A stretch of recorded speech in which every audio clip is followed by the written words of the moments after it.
Hello दोस्तों, आप कैसे हैं? मैं आशा करता हूं कि आप लोग अच्छे होंगे, मस्त होंगे।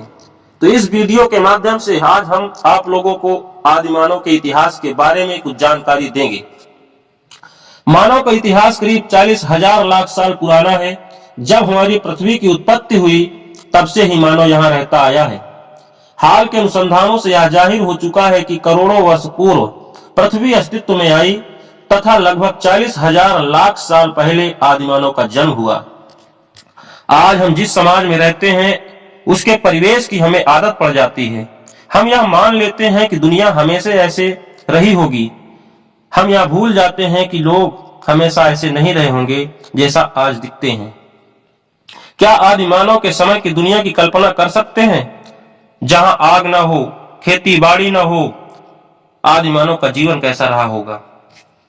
उस समय के लोग यात्राएं तो कर लेते थे, पर सड़कें नहीं थी, यातायात के आधुनिक साधन नहीं थे। आदि मानव के समय के जीवन की परिस्थितियां की जानकारी प्राप्त करना ही हमारे अतीत की पहचान करना है। हमारे अतीत में जो ज्ञान के भंडार हैं, उसका पता हमें पुरातन सामग्री, शिलालेख आदि से पता चलता है।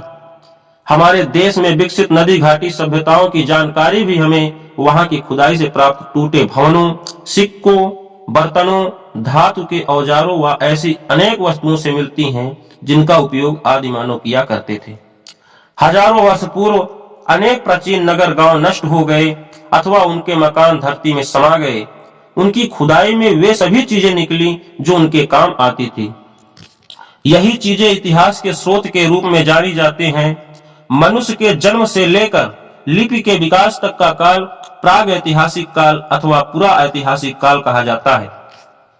वैज्ञानिकों का कहना है कि करोड़ों वर्ष पूर्व पृथ्वी की उत्पत्ति हुई और मानव की उत्पत्ति लगभग 40 लाख वर्ष पूर्व हुई। विश्व के अनेक स्थानों पर मानव की खोपड़ियां व हड्डियां प्राप्त हुई हैं। वे लगभग 1.5 लाख वर्ष पुरानी हैं। आज से 10,000 वर्ष पूर्व तक का काल पूरा ऐतिहासिक काल माना जाता है। इस काल में आदि मानव झुंड बनाकर जंगलों में भोजन की तलाश में घूमता रहता था।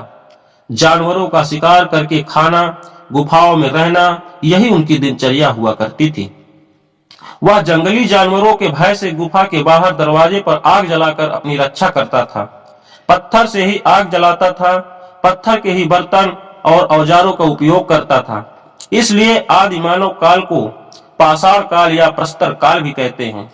इस काल में आदि मानव भुभक कर जीवन बिताता था। वह छोटे छोटे समूहों में रहता था। समूह के नेता या मुखिया के साथ भोजन की तलाश में इधर उधर घूमता रहता था और जब एक स्थान पर भोजन समाप्त हो जाता था तब वह दूसरे स्थान पर चला जाता था। वह पत्थरों के छोटे छोटे टुकड़े काटकर पतली धार वाले हथियार, आरी, चाकू बनाकर उसका प्रयोग करने लगा। बड़े टुकड़ों से कुल्हाड़ी, हथौड़ी, बसुला आदि बनाकर लकड़ी काटने व अन्य उपयोग करने लगा। बाद में धीरे धीरे इन्हीं पत्थरों के औजारों में लकड़ी का हत्था डालकर अच्छी तरह से उपयोग करने लगा।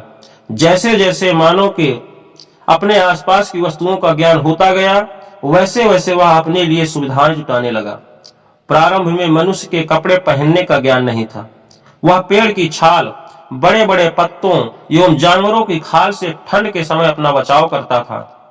बाद में वह जानवरों को पालना, पौधे उगाना, अन्न पैदा करना आदि सीख गया, जिससे उसका घुमक्कड़ जीवन समाप्त हो गया और एक स्थान पर झोपड़ी बनाकर रहने लगा और खेती करने लगा। उसने कुत्ते, बकरी, भेड़ आदि जानवरों को पालतू बना दिया और उसने अपने कार्य में सहयोग लेने लगा। धीरे धीरे मानव ने धातु की खोज की। पहले तांबा, बाद में जस्ता, फिर शीशा खोजा गया। कुछ स्थानों पर तांबे की कुल्हाड़ियां मिलने से पता चलता है कि पत्थर के बाद मनुष्य ने सर्वप्रथम तांबे की खोज की थी। स्थायी जीवन जीते हुए उसने पेड़ के मोटे तने को लुढ़कते हुए देखकर पहिया बनाना सीख लिया, जिससे गाड़ी बनाकर उपयोग करने लगा। पत्थर की चाक बनाकर मिट्टी के बर्तन बनाने लगा। गेहूं, जौ और कपास की खेती करना, झोपड़ी बनाकर रहना, जानवर पालना आदि कार्य सीखकर वह अपनी आवश्यकताओं की पूर्ति करने लगा।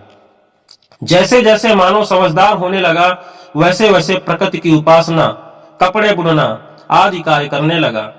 इस प्रकार पूर्व पाषाण काल से ताम्र पाषाण काल तक आते आते मानव विकास क्रम में आदि मानव का रहन सहन आदि पूर्व अवस्था से काफी आगे बढ़ गया। उम्मीद करता हूं दोस्तों आदि मानव का इतिहास यह वीडियो आपको अच्छा लगा होगा। यदि आपको आदि मानव के इतिहास के बारे में दी गई जानकारी पसंद आई हो तो दोस्तों इसे शेयर करें, लाइक करें और चैनल को सब्सक्राइब करें। मैं सत्येंद्र सोनकर आपका हार्दिक स्वागत और अभिनंदन करता हूं।